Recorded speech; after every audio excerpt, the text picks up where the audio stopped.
Hi అండి, అందరికీ నమస్కారం. Welcome to my YouTube channel. ఈ వీడియోలో ఏపీ ఉద్యోగ మరియు పెన్షన్ల బిల్లులలో కదలిక మొదలైన ట్రెజరీల లిస్ట్ అయితే ఈ వీడియో తెలుస్తున్నాం. వీడియో అయితే ఎక్కడ స్కిప్ చేయకుండా ఎండ్ వరకు అయితే చూసేయండి. ఏపీ ఉద్యోగ మరియు పెన్షన్ల బిల్లులో పేమెంట్ పెండింగ్ స్టేటస్ పరిశీలించినట్లయితే ఎక్కువ భాగం బిల్లులు అయితే ఫండ్ క్లియరెన్స్ అని అయితే ఆ దశలో అయితే ఉన్నాయండి. ఇక ఆర్బీఐ ఈక్యుబేటర్లోకి అయితే బిల్లులు అనైతే వెళ్తాయండి. సో అయితే ఉద్యోగులకు సంబంధించి కొన్ని బిల్లులు వెయిటింగ్ ఫర్ ఫండ్ క్లియరెన్స్ దాటి ఆ స్టేజ్ తర్వాత అయినా ఆర్బీఐ ఈక్యుబేటర్ స్టేజ్కి అయితే వెళ్ళాయండి. అక్కడ నుంచి బ్యాచ్ నెంబర్స్ అయితే అలాట్ అయ్యి జీతాలుగా జమ అవడం అయితే జరుగుతుంది.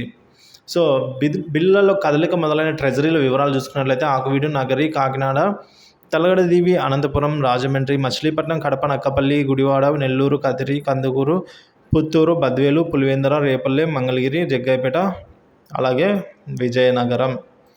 సో ఈ ఎస్టీఓ పరిధిలోని ఉద్యోగులకు బిల్లుల్లో కదలిక రావడం జరిగింది. ఇక డిపార్ట్మెంట్ల వారీగా చూసినట్టయితే మొదటగా పోలీసు, రెవెన్యూ శాఖ, గ్రామవార్డు సచివాలయము, పంచాయతీ, వాటర్ రిసోర్స్ డెవలప్మెంట్, అలాగే పంచాయతీరాజ్ డిపార్ట్మెంట్, రెవెన్యూ శాఖ, ఇంజనీరింగ్ డిపార్ట్మెంట్, హెల్త్ డిపార్ట్మెంట్, అంటే మెడికల్ డిపార్ట్మెంట్ బిల్లుల్లో అయితే ఈరోజు కదలిక రావడం జరిగిందండి. సో వివరాలు అయితే ఇలా ఉన్నాయి. Thank you for watching this video.